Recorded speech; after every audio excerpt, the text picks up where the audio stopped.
Do you want to know the secret to an argument-free relationship? Of course you do. Who wouldn't want to know that?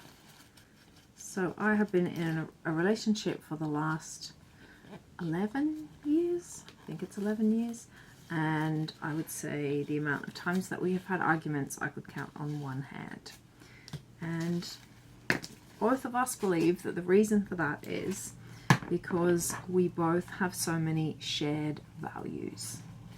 So if you have never done a values exercise, I strongly recommend that you do one. You can look up values exercises online and you will find lists with all different values, so like hundreds of different values.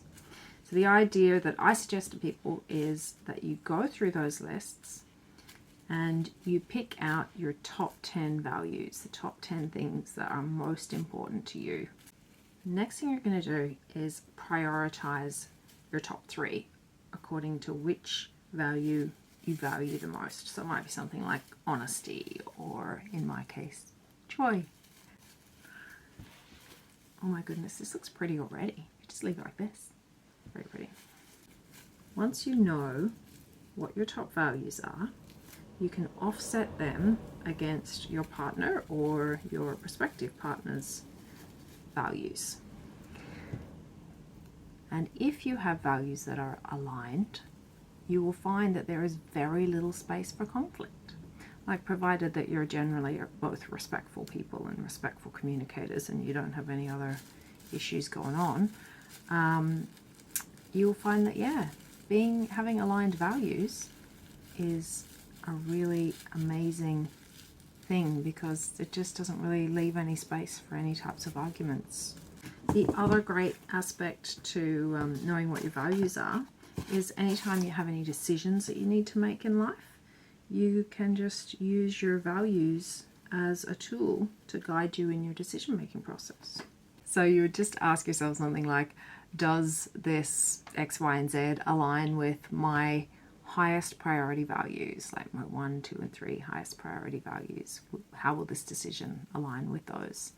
I find it an amazing tool for decision making. If you think back to any relationships that you have had where there has been conflict in the relationship, and you ask yourself during that conflict, what were my values?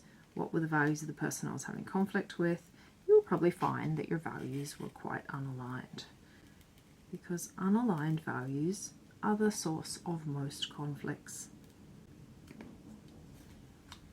So it stands to reason that to not have those conflicts in your life, you just make sure that you're just hanging out with and dealing with people who have aligned values to you. Now look, that's quite pretty just how it is. But I'm just going to try and put a little thing in the middle and see if that might make it extra beautiful, but maybe it won't. Maybe that's too much. I don't know.